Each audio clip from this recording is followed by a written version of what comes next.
तो इस वीडियो में आज हम देखेंगे कि कंडीशन और गारंटी का वो डिफरेंस क्या क्या है। ये जब भी आप कंडीशन और गारंटी का वो यदि डिफरेंस लिखे तो वो पैराग्राफ में मत लिखिएगा, ऐसे करके टेबल में बना कर लिखिएगा, इससे आपको बहुत अच्छा मार्क मिले। इसलिए आज देखिए मैं कुछ ही इसका ज़्यादा कुछ है नहीं, इसका मैं समझा देता हूँ क्या कहते हैं इसे। कंडीशन, सबसे पहले तो इसका मीनिंग क्या है वो अब हम जान लेते हैं। Condition is essential to main purpose of contract. ये क्या है, कंडीशन एक ऐसी वो है कॉन्ट्रैक्ट के लिए जो कंडीशन है वो बहुत इसेंशियल है, बहुत ज़रूरी, सबसे ज़रूरत है। इसमें क्या है उसमें कंडीशन में ये सबसे इसेंशियल है, इसेंशियल वर्ड ये सबसे इम्पोर्टेंट है, ये होना ही चाहिए जब भी आप लिखें इसे। इसीलिए ये इसेंशियल टू मेन कॉन्ट्रैक्ट के लिए बहुत ज़रूरी चीज़ है ये कंडीशन, ये हो गया। उसके बाद वारंटी इज अ कोलेटरल, तो फॉर उसके रिलेटेड ये क्या है उतना ज़्यादा इंपॉर्टेंट नहीं है, क्योंकि को रिलेटेड ये collateral to the main purpose. ये वारंटी है ना, तो वो सिर्फ उसके रिलेटेड होता है। ये जितना इसेंशियल ये कंडीशन है उतना वारंटी ये उतना इम्पोर्टेंट नहीं है इसका वैसा वो।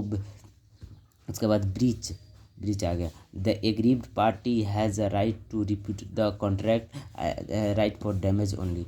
इसमें क्या है ज़्यादा कंडीशन तो बहुत ही वो क्या है, तो क्या कहते हैं ये इम्पोर्टेंट है। इसीलिए एग्री पार्टी अगर कंडीशन को तोड़ती है तो ये माना जाएगा कि कॉन्ट्रैक्ट भी वो हो गया, ब्रीच हो गया, रिपीटेड द कॉन्ट्रैक्ट, ये कॉन्ट्रैक्ट को भी तोड़ सकते हैं।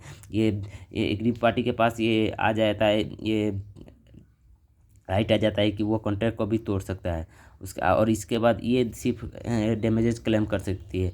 ये डैमेज ये क्योंकि ज़्यादा वो कोलेटरल इवेंट मैंने बोला था कि ये ज़्यादा इम्पोर्टेंट नहीं है, इसलिए राइट टू डैमेजेस ओनली। इसके बाद आते हैं हम क्या कहते हैं ट्रीटमेंट। ट्रीटमेंट अब क्या होता है देखिए, breach of condition can treat as a breach of warranty. ये ज़्यादा इंपॉर्टेंट है, इसीलिए ये वारंटी भी ऐसे ट्रीट कर सकते हैं कंडीशन के लिए, लेकिन ब्रीच ऑफ कॉन्ट्रैक्ट में वो ऐसा नहीं मान सकते। ब्रीच ऑफ वारंटी है ना, तो उसको वो कंडीशन नहीं माना जाएगा कि टूट गया है, लेकिन ब्रीच ऑफ कंडीशन है उसका माना जाएगा कि वारंटी भी टूट गया है। और लेकिन ब्रीच ऑफ वारंटी यदि टूटा है तो वो ब्रीच ऑफ कंडीशन नहीं माना जाएगा। ये क्या है, प्राइमरी कंसर्न, क्योंकि ज़्यादा इंपॉर्टेंट है इसीलिए प्राइमरी कंसर्न, और ये सेकेंडरी कंसर्न है। उसके बाद ये क्या कहते हैं, जे इट इज़ इम्पैलेड एड और इट इज़ यूजुअली एक्सप्रेसेड। ये बोल के भी किया जा सकता है, ऐसे भी कर सकते, लेकिन नहीं, ये यूजली एक्सप्रेस से ये शो ही करना पड़ता है। ये हो गया इम्पैलेड हो गया, लेकिन इसमें expressly it is express only, इस ये बताना ही पड़ेगा वारंटी क्या क्या है।